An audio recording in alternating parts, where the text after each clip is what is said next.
Assalamualaikum warahmatullahi wabarakatuh. Perkenalkan, nama saya Siti Qosidah, calon guru penggerak Angkatan 9 dari SMP Negeri 2 Ngaringan, Kabupaten Grobogan. Kali ini saya akan melakukan kegiatan wawancara kepada kepala sekolah dalam rangka pengambilan keputusan yang berbasis nilai-nilai kebajikan sebagai pemimpin. Selamat pagi Pak Joko. Ya. Bagaimana kabarnya Pak Joko? Alhamdulillah. Begini Pak Joko, terima kasih sebelumnya saya ucapkan atas kesediaan Pak Joko untuk melakukan wawancara dengan saya dalam rangka pemenuhan tugas dari calon guru penggerak Angkatan 9. Seperti yang sudah saya konfirmasi kemarin bahwa saya akan melakukan wawancara tentang pengambilan keputusan berbasis nilai-nilai kebijakan. Sebagai kepala sekolah, tentunya salah satu tugas terpenting adalah pengambilan keputusan. Selama ini, bagaimana Bapak mengidentifikasi kasus-kasus atau permasalahan yang ada di sekolah Bapak itu, apakah termasuk dilema etika atau bujukan moral? Bisa diceritakan, Pak? Terima kasih, Bu Siti. Jadi perlu saya sampaikan bahwa kasus-kasus dilema etika itu pada prinsipnya adalah dua kepentingan yang harus terakomodasi kepentingannya. Kemudian bisa dua-duanya bisa positif, tapi dari situ satu sisi mungkin kurang baik, satu sisi mungkin punya dua pandangan yang berbeda. Maka perlu identifikasi untuk mengatasi persoalan-persoalan tersebut. Identifikasi yang kita lakukan antara lain adalah saya ini bersama tim ya, dari sekolah itu ada, dari sekolah itu kan sebuah tim sebenarnya. Namun demikian saya tidak mengandalkan dari satu sumber di dalam melakukan identifikasi. Saya juga melaksanakan yang namanya cross-check secara langsung. Artinya saya terjun ke bawah. Kadang saya masuk kelas, kadang saya supervisi, kadang saya juga bicara dengan orang tua, dengan guru, sehingga dari situ informasi-informasi yang saya peroleh itu bisa komprehensif, sehingga itu menjadi bahan dasar untuk kita mengambil satu keputusan, dan keputusan itu berdampak positif kepada siswa dan sekolah. Iya. Berarti di sini memang yang namanya dilema ada dua kepentingan ya. Ada dua kepentingan. Nah, di mana kepentingan itu beda pandangan ya, Bu ya. Jadi mungkin si A pandangan juga bagus, si B pandangan juga bagus. Nah, kita mengambil keputusan yang bisa mengakomodasi dua konflik yang terjadi, dua personal tadi.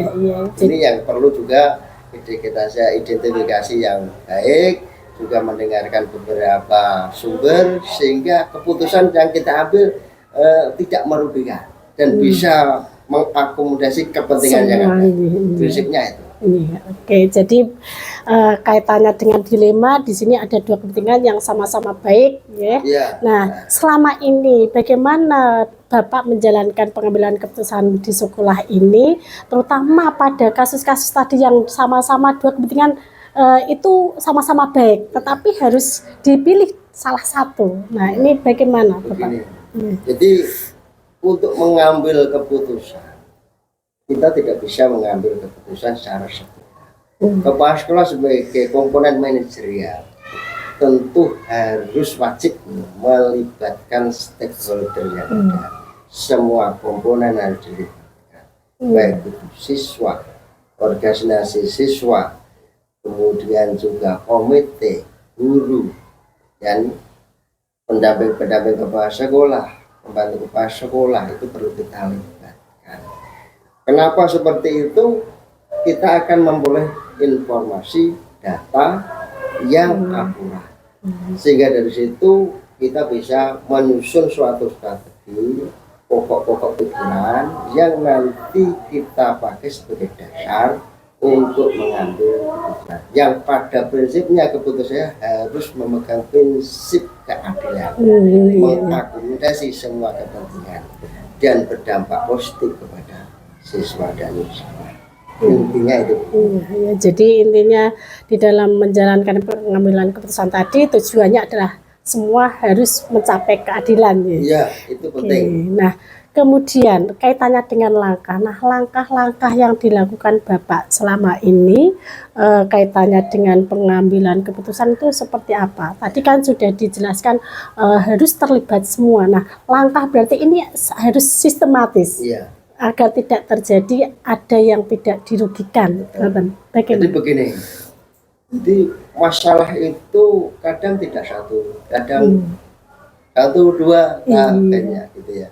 Jadi kita cuma memberikan satu skala prioritas, namun yang tidak kalah penting adalah kita melakukan analisa setiap persoalan itu, analisa secara mendalam setiap persoalan yang melibatkan semua komponen sekolah, stakeholder sekolah. Analisa ini penting. Kenapa? Dari analisa itu kita bisa merumuskan pikiran-pikiran untuk nanti akan kita ambil satu keputusan. Analisa kita ambil dari pandangan-pandangan yang ada. Misalnya kurikulum memberikan pendapat, kesiswaan memberikan pendapat, siswa memberikan. Ini yang namanya analisis. Kalau dalam itu analisis kompleks juga mengetahui, mengkaji setiap persoalan. Jangan sampai setiap persoalan tidak kita analisis secara mendalam, sehingga apa, kalau kita ambil keputusan nanti malah justru memberikan presiden buruk, menimbulkan masalah yang ini penting. Jadi analisa kita gunakan untuk menemukan rumusan penyelesaian masalah, sehingga pada akhirnya masalah itu bisa teratasi, siswa, guru, dan semua warga sekolah nyaman dari keputusan tersebut. Yang endingnya apa Bu? Endingnya adalah untuk kemajuan, perkembangan yang baik. Saya kira itu Bu. Iya, jadi ada pertama kita harus menentukan skala prioritasnya terlebih dahulu. Nah, setelah itu baru kita menganalisis, kemudian kita merumuskan, lalu nanti bagaimana pengambilan keputusan itu disepakati. Untuk selanjutnya Pak, hal-hal apa saja yang selama ini Bapak anggap yang paling efektif dalam pengambilan keputusan pada khususnya kasus dilema etika? Yang paling efektif kita harus mengundang setiap kepentingan komponen yang tadi mengalami masalah. Ini harus kita tarikan titik temu, kita undang secara khusus, kita ajak bicara, kita musyawarah. Namun yang tidak kalah penting untuk meringankan, mengefektifkan kinerja saya sebagai pimpinan manajerial di SMP Negeri 2 Ngaringan adalah tim kerja. Tim kerja ini banyak sekali, jadi semua saya libatkan.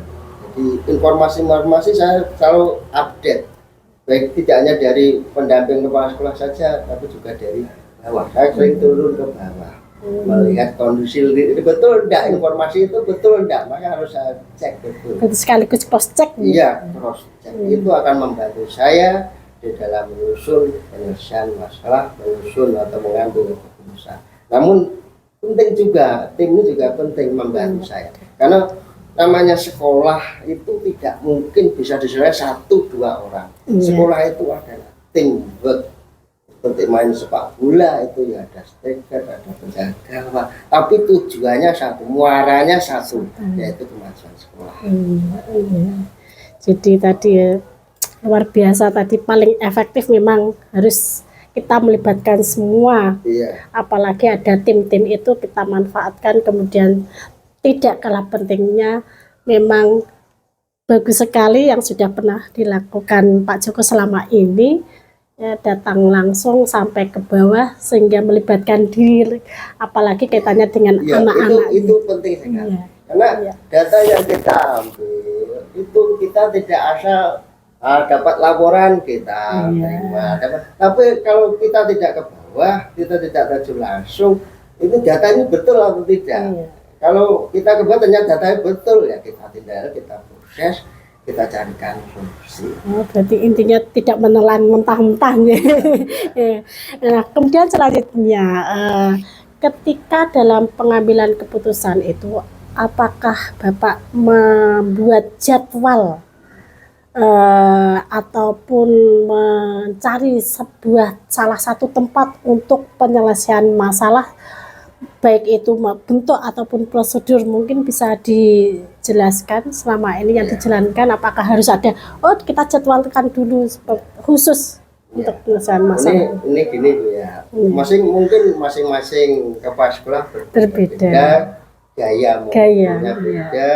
Jadi kalau sejauh ini yang saya lakukan, saya punya catatan-catatan khusus yang saya bawa sendiri.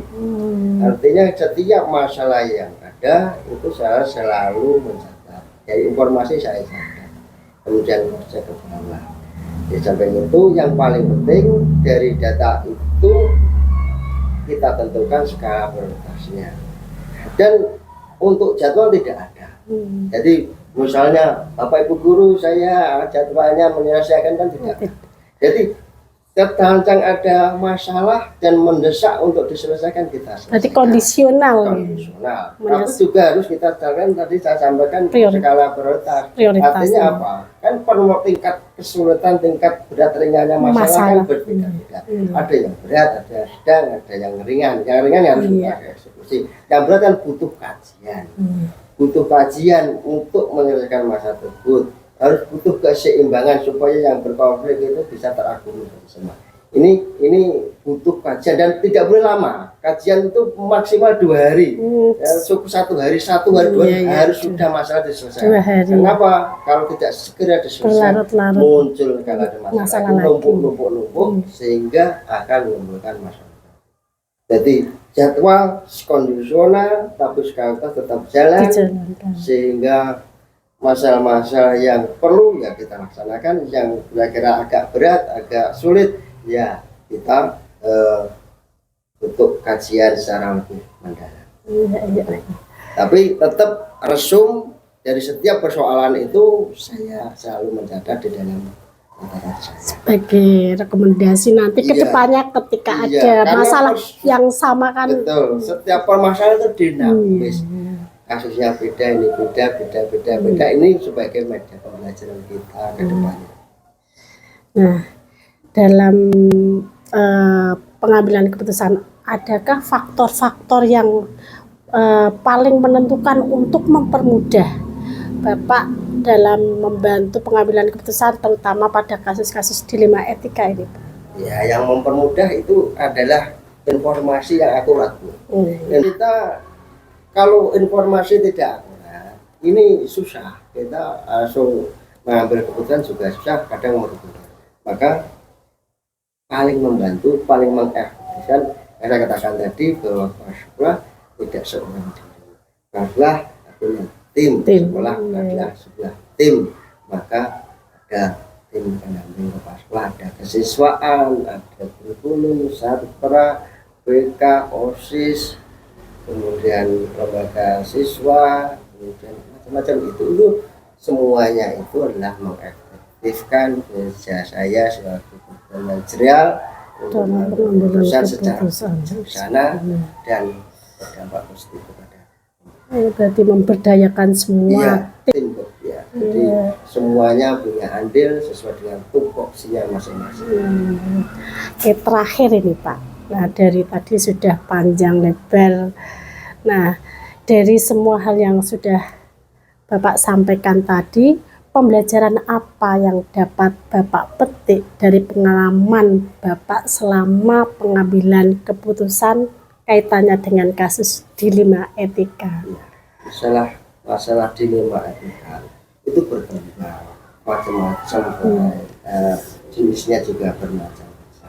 Tapi intinya itu dinamis, berubah terus, tingkatnya juga berbeda-beda. Maka apa yang saya ambil sebagai pembelajaran adalah satu, sebagai seorang abdi negara, seorang ASN yang diberi tugas untuk satu sekolah, maka yang pertama adalah integritas kita sebagai pimpinan, bisa kita berikan teladan kepada guru-guru dan juga stakeholder siswa dan semua warga sekolah, juga tanggung jawab, kedisiplinan. Kemudian juga yang paling penting di dalam mengambil keputusan adalah prinsip keadilan bagi semua. Jangan sampai keputusan yang kita ambil merugikan apalagi menguntungkan salah satu menguntungkan pihak. salah satu pihak. Nah, kita harus prinsip keadilan. Dan juga yang tidak kalah penting adalah bagaimana evaluasi. Setiap keputusan yang kita ambil harus kita evaluasi. Sudah masih relevan tidak? Kita evaluasi. Masih bisa digunakan tidak? Maka karena dinamis, maka perlu evaluasi untuk menilai masih seberapa relevankah keputusan. Intinya itu. Jadi ini ya, intinya bahwa semua itu ada hikmahnya, Ya. dan pastinya bisa kita jadikan sebagai Alhamdulillah bahan ya. untuk di SMP 2 Waringin, konflik-konflik yang ada, masalah etika, dilema etika, kita bisa selesaikan dengan baik. Tidak ada satu persoalan yang tidak terselesaikan. Prinsip di dalam mengambil keputusan adalah keseimbangan kepentingan, bisa diterima semua pihak, melibatkan semua warga sekolah, stakeholder, sehingga apa? Keadilan Endingnya bisa diterima dan satu sekolah menjadi kondusif, satu padu, satu tujuan untuk memajukan. Iya, ya. Terima kasih Bapak, sudah banyak sekali, mungkin nanti bisa bermanfaat terutama untuk saya sendiri, khususnya untuk SMP Negeri 2 Ngaringan. Nah, ini boleh jalan-jalan enggak ini? Boleh, silakan. Monggo. Ini ya saya SMP 2 Ngaringan. Jaya. Iya. Ya, SMP Negeri 2 Ngaringan. Jaya. Yes. Terima kasih atas waktunya, dan semoga ini kedepannya bisa saya jadikan sebagai bekal. Siapa tahu nanti ketika yang namanya pengambilan keputusan, tidak harus kita itu sebagai kepala sekolah, kita sebagai guru, sebagai pemimpin pembelajaran bagi anak-anak, sehingga saya bisa memberikan keadilan anak didik kita. Terima kasih, itu saja Pak, atas waktunya. Sukses semuanya. Terima kasih. Selamat pagi. Assalamualaikum Bu Rina. Waalaikumsalam Bu Siti. Bagaimana kabarnya Ibu? Alhamdulillah sehat, senang, semangat. Alhamdulillah. Sesuai dengan konfirmasi saya kemarin, bahwa saya meminta Ibu untuk melakukan wawancara dengan saya dalam rangka pemenuhan tugas guru penggerak tentang pengambilan keputusan berbasis nilai-nilai kebajikan sebagai pemimpin. Nah, sebelumnya silakan Ibu memperkenalkan diri. Baik, Assalamualaikum warahmatullahi wabarakatuh. Rekan-rekan, Bapak Ibu guru semua, perkenalkan, nama saya Rinawati. Saya Kepala SD Negeri 3 Truwolu. Langsung saja ya Ibu ya, kaitannya dengan sebagai kepala sekolah, tentunya dihadapkan pada berbagai tugas, salah satunya yaitu tugas pengambilan keputusan. Nah, selama ini bagaimana Ibu dalam mengidentifikasi permasalahan-permasalahan yang ada di sekolah Ibu ini? Apakah itu merupakan dilema etika atau itu termasuk bujukan moral?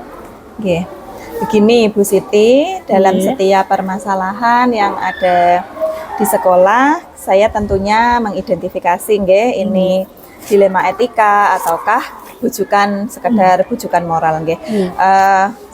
Cara saya mengidentifikasi itu dilema etika ataukah bujukan moral dari permasalahan tersebut. Fakta apa yang ada di situ, siapa yang terlibat, nilai-nilai di dalamnya. Jikalau nilai dalam permasalahan tersebut itu adalah pertentangan antara kebajikan atau kebenaran dengan satu hal kebenaran, namun membutuhkan satu pengambilan keputusan yang harus diambil, maka itu dilema etika.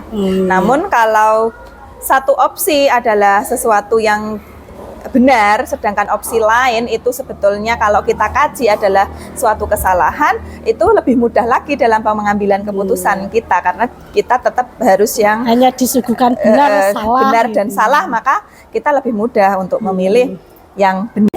Nah, sedangkan kalau masalah itu disajikan ada kebenaran, kesalahan, malah sudah jelas. Kita lebih mudah dalam pengambilan keputusan. Nah, seperti itu Bu Siti, cara saya mengidentifikasi apakah itu dilema etika atau bujukan moral ya dari permasalahan di dalamnya tadi ada unsur benar lawan benar ataukah benar lawan salah. Seperti itu. Untuk selanjutnya Bu, selama ini bagaimana Ibu menjalankan pengambilan keputusan di sekolah Ibu? Terutama kasus-kasus di mana ada dua kepentingan yang benar dan benar. Di kasus dilema etika nggih. Oke. Jika saya menemui kasus yang hubungannya dengan dilema etika, jadi ada beberapa langkah pengambilan keputusan. Di antaranya yang pertama ya kita harus mengenali dulu nilai-nilai yang benar lawan benar tadi yang saling bertentangan itu tentang apa gitu. Karena di situ pun itu sudah istilahnya kepentingan apa yang saling bertentangan di dalamnya kita identifikasi dulu. Langkah kedua dalam menyelesaikan masalah dilema etika, kita harus menentukan dulu siapa yang terlibat dalam situasi tersebut. Bila kita telah mengenali ada masalah moral di situ yang sedang kita hadapi, dilema apakah ini, nah itu akan mempermudah kita dalam mengambil keputusan seperti itu. Kemudian langkah yang ketiga, saya harus mengumpulkan fakta-fakta yang relevan dalam situasi tersebut. Siapa yang berada di situasi itu, siapa yang terlibat, kapan peristiwa terjadi dan harus membutuhkan penyelesaian sesegera mungkin atau mungkin bisa agak ditunda. Berarti di sini ada skala prioritas. Nah, seperti itu. Apakah harus darurat kita harus selesaikan atau masih ada tenggat waktu seperti itu. Kemudian yang tidak kalah penting adalah pengujian benar atau salah itu tadi. Ada beberapa hal saat menemui dilema etika itu. Pertama kita bisa uji legal, okay? Apakah ada aspek pelanggaran hukum di dalamnya. Kemudian kita bisa uji regulasi, okay? Apakah ada pelanggaran secara norma atau aturan. Kemudian uji intuisi itu kita menggunakan. Jika saya di situasi itu, istilahnya apa yang akan saya lakukan, benar tidak. Kemudian juga ada uji publikasi. Kalau ini masalah ini ter-up di media sosial, itu saya merasa malu enggak gitu. Kalau sepertinya merasa malu, itu mungkin jadi lebih mudah. Berarti itu bukan dilema etika gitu kan. Berarti hanya bujukan moral seperti itu. Kemudian uji panutan atau idola. Lagi seperti saya kan punya ada pengawas, ada korwil. Jika kita mengkomunikasikan dengan mereka, apakah beliau setuju dengan keputusan saya istilahnya akan mengambil hal yang serupa ataukah mungkin berbeda. Itu beberapa hal yang bisa kita jadikan pertimbangan. Kemudian pengujian benar lawan benar tadi, apakah ini kepentingan individu dengan kepentingan kelompok, apa ada rasa keadilan versus rasa kasihan dan sebagainya, barulah kita bisa sampai pada pengambilan keputusan. Begitu keputusan pun sudah diambil, itu pun kita harus kayak masih bisa melihat lagi gitu Bu ya. Benar tidak dampaknya, jangka panjangnya. Karena kalau di sekolah segala sesuatu kan utamanya untuk murid.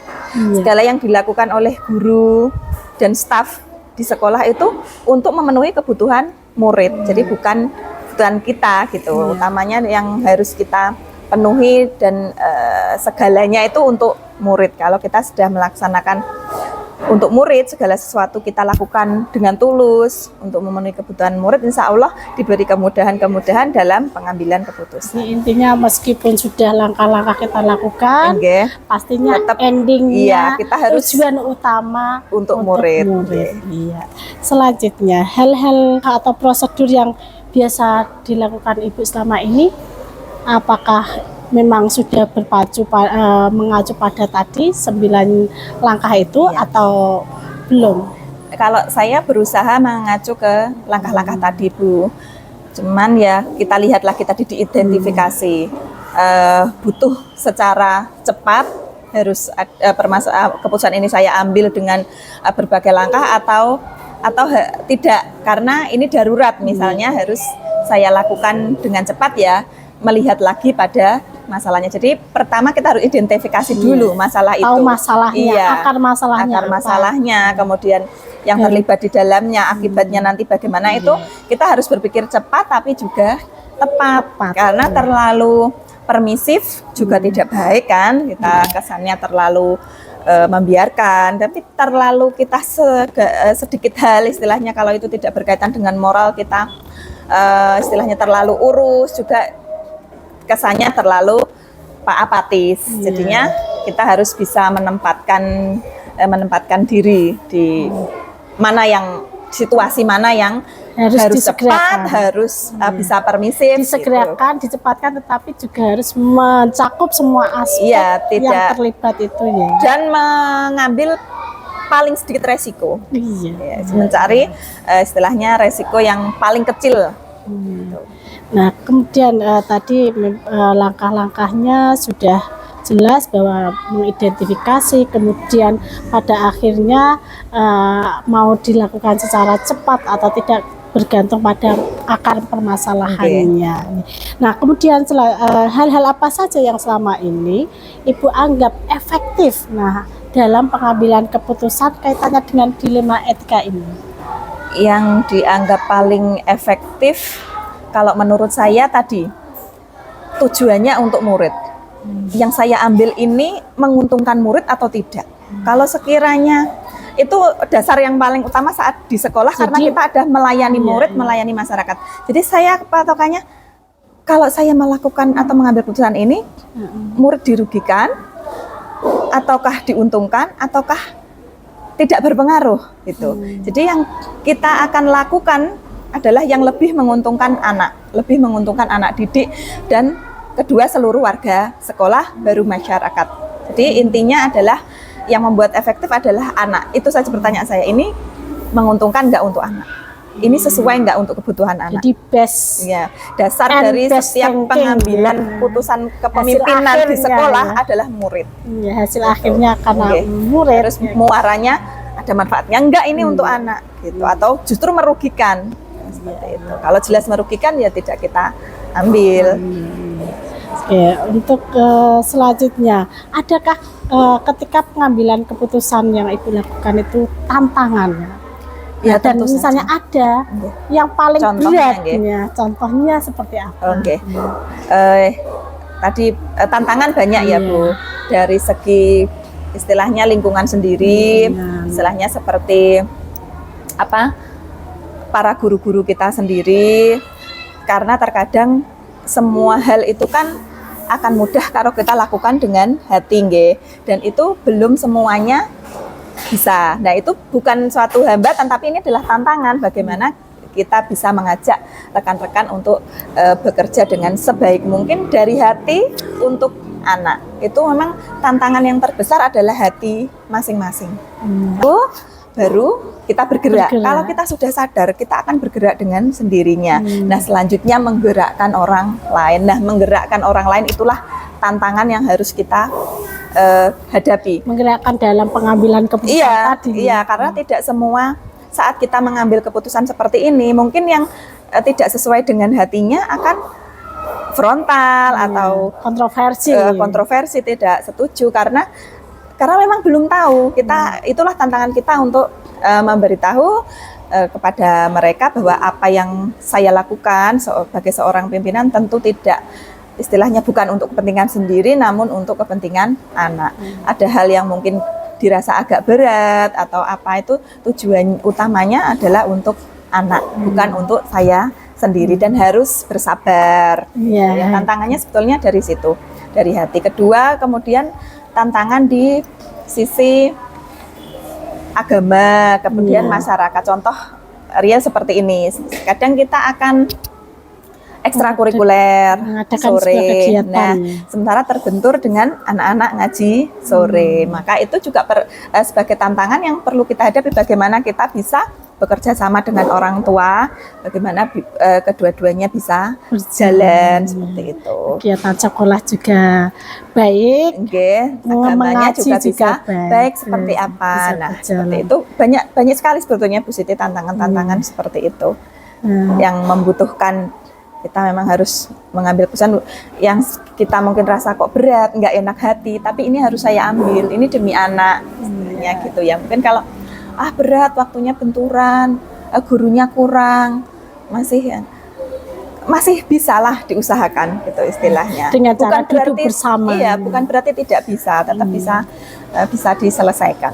Iya, jadi tantangan adalah tadi semua adalah kembali ke hati masing-masing. Betul, itu paling sulit karena sekeras apapun motivasi dari luar itu tidak akan ada artinya kalau kita tidak tergerak hatinya sendiri. Motivasi intrinsik gitu. yang perlu apa sih saya di sini sebagai guru itu maunya apa, tujuan awalnya apa, niat saya pertama masuk ke sini itu sekedar formalitas atau untuk apa. Nah, itu yang harus digali dari hati masing-masing. Kalau itu sudah menemukan saya untuk ibadah, saya untuk istilahnya untuk kepentingan anak-anak, itu apapun yang dilakukan akan terasa ringan dan Allah pasti akan mempermudah. Selanjutnya, apakah ketika Ibu memiliki sebuah masalah yang perlu pengambilan keputusan, Ibu membuat jadwal tertentu atau mungkin semacam harus menyendiri mencari tempat ya, kemudian untuk melakukan penyelesaian itu, termasuk juga bentuk atau prosedur seperti apa yang Ibu jalankan selama ini? Kalau untuk jadwal tersendiri selama ini saya belum istilahnya jadwal untuk menyelesaikan masalah itu belum ya. Masalah itu kita selesaikan begitu ada masalahnya gitu. Jadi saya enggak karena masalah tidak bisa direncanakan gitu ya. Ya. Gitu. Cuma bukan berarti kok kita mencari-cari masalah itu enggak. Maksudnya kalau ada sesuatu yang harus kita selesaikan ya kita selesaikan bersama. Di sekolah kan juga ada guru dan sebagainya, kita duduk bersama dalam rapat. Ini ada hal seperti ini, sebaiknya gimana. Nah, kalau untuk program itu kita ada jadwal. Dalam setahun ini kita mau menanamkan budaya positif ini nih. Kalau untuk masalah hubungannya dengan dilema etika belum ada Bu. Situasional ya. Situasional, kondisional, ada masalah apa, butuh penyelesaian segera. Ini perlu saya sendiri yang memutuskan atau perlu teman-teman harus tahu, itu saya identifikasi dulu. Itu situasional saja. Kondisional ya. Nah, kemudian adakah seseorang mungkin yang bisa mempermudah atau faktor-faktor yang mempermudah Ibu di dalam membantu pengambilan keputusan dalam kasus dilema etika? Oh iya, bisa. Kadang saya seseorang yang mempermudah atau saya jadikan pertimbangan misal dalam pengambilan keputusan ini saya begini. Yang pertama suami. Karena saya menyadari beliau lebih sabar daripada saya dan melihat satu sisi permasalahan bukan dari sudut pandang dia kan sebagai orang luar gitu loh. Tidak istilahnya nanti kalau di dalamnya kan memihak, oh ini harusnya gini-gini aja. Dari luar melihat sekolah itu harusnya seperti ini. Sebagai orang luar, sebagai orang tua juga yang punya anak sekolah, kemudian gimana jika di sekolah seperti ini, dia menurut pandangan dia seperti apa gitu. Jadi suami yang pertama malah, dan juga menenangkan gitu. Kadang kalau ada hal apa gitu kan, karena memang kita berkumpul dengan orang yang banyak, tidak semua yang kita harapkan ada di sesuai ekspektasi kita, dan kita nggak boleh menuntut. Kewajiban kita mengingatkan, memberi contoh yang baik. Sudah, kalau hal itu tidak sesuai dengan hati ya itu sudah bukan ranah kita lagi kayak gitu. Yang kedua tentu kita punya pimpinan Bu. Ada pengawas, ada korwil. Kalau sekiranya suatu permasalahan itu bisa saya hadapi sendiri, untuk apa saya keluar kan saya hadapi. Kalau memang saya sudah hadapi dan sepertinya belum efektif, maka beliau itu bisa untuk dijadikan pertimbangan karena beliau adalah yang memimpin atasan kita, jadi istilahnya kepinginnya juga semua yang terjadi sekolah kan baik. Gitu. Untuk yang dari instansi sekolah sendiri? Kalau dari instansi ya tentunya teman-teman kita ajak duduk bersama untuk semua harus terlibat nih. atau tergantung pada situasinya, masalah. nggih. Situasional dan ya identifikasinya lah, ini semua harus tahu, atau kalau saya bisa menyelesaikan sendiri semua sudah bisa kan, dengan pola 9 langkah dan pengujian itu kan kita bisa tarik 9. Kalau ini kira-kira manfaatnya di anak apa gitu. Kalau memang itu untuk anak, saya rasa semua harus tahu dan melaksanakan, tidak apa-apa kan, tujuan kita itu. Jadi pertama keluarga, kedua kita punya pimpinan, nah, kemudian teman-teman. Iya, ini adalah tim kita yang harus tahu ada apa yang harus dihadapi, sekolah kita punya apa, mereka harus tahu. Bergantung pada permasalahan yang dihadapi. Oke, dari beberapa pertanyaan itu terakhir, nah dari semua hal yang Ibu sampaikan tadi, pembelajaran apa yang dapat Ibu petik dari pengalaman pengambilan keputusan di 5 etika ini? Pelajaran yang bisa saya petik dalam setiap permasalahan, pertama ya sabar. Iya, sabar. 2, ikhlas. Dalam mengambil keputusan kita harus sabar, dengan menyadari tidak semua orang akan setuju dengan keputusan kita, tidak semua orang akan suka dengan keputusan kita, sehingga tidak memaksakan. Iya, dalam tim pun. Tapi kalau itu memang kepentingannya untuk anak, atau apalagi urgent untuk anak, ya tetap dipaksakan, Bu. Misalnya program ini memang harus ada untuk anak, ini sangat penting. Kalau ada beberapa orang istilahnya, bahkan di guru kita sendiri 1-2 mereka kurang setuju dengan alasan tertentu, sementara setelah kita pertimbangkan dan bicarakan kok ternyata memang anak butuh untuk kita mengambil keputusan itu, ya kita tetap laksanakan itu. Jadi sabar, karena kita tidak semua apa yang kita putuskan itu akan disukai. Tapi kalau memang benar kan tidak disukai, tidak apa-apa gitu. Kalau memang benar, ya, kalau dilema etika, kalau memang hal itu benar, enggak masalah. Bisa jadi kan hanya bujukan moral tadi. Pantas enggak ya? Padahal salah gitu kan. Kalau kita benar ya enggak masalah, enggak disukai enggak masalah. Itu jadi sabar, ikhlas, dan ketiga berpusat pada anak. Apapun itu yang kita lakukan sudahlah untuk anak. Itu jadi pedoman saya. Anak ini ada manfaatnya enggak? Beruntung enggak? Diuntungkan enggak dengan apa yang saya putuskan? Itu saja kalau saya. Oke, sudah banyak sekali, mungkin bisa menjadi inspirasi nanti, karena yang namanya pengambilan keputusan tidak hanya dilakukan seorang pemimpin kepala sekolah saja, tapi kita sebagai guru, individu, guru kan juga pemimpin dalam pembelajaran. Di kelas guru adalah pemimpin pembelajaran yang harus memutuskan berbagai hal, terkadang kaitannya dengan antara peserta didik ataupun kaitannya dengan pembelajaran dan berbagai hal. Maka disitulah perlu seorang guru juga harus bisa mengambil keputusan yang paling bermanfaat untuk anak dan paling minim risiko di anak. Nanti endingnya endless thinking, kita harus berpikir jangka panjang untuk anak. Iya. Terima kasih Bu Rina, ini sudah tak terasa di ujung wawancara kita. Nah, semoga apa yang jadi lebih baik dan pastinya akan bermanfaat buat anak didik kita, kita semuanya juga.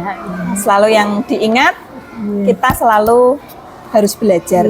Jangan pernah ada rasa terbesit, rasa sombong dalam diri kita, karena setiap orang, setiap tim kita, setiap guru-guru kita punya kelebihan masing-masing.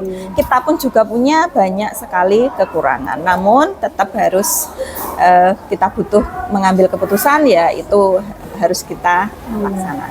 Oke, terima kasih. Ini saya kira sudah cukup. Nah, kurang lebihnya saya mohon maaf sudah mengganggu waktu Ibu. Nah, ini saya tutup ya. Terima kasih. Wassalamualaikum warahmatullahi wabarakatuh. Sama-sama Bu Siti, saya juga terima kasih dan mohon maaf jika ada mungkin tutur kata yang kurang pas. Juga selamat siang. Assalamualaikum warahmatullahi wabarakatuh. Waalaikumsalam warahmatullahi wabarakatuh. Demikian wawancara yang sudah saya lakukan, semoga dapat bermanfaat. Kurang lebihnya saya mohon maaf. Wassalamualaikum warahmatullahi wabarakatuh.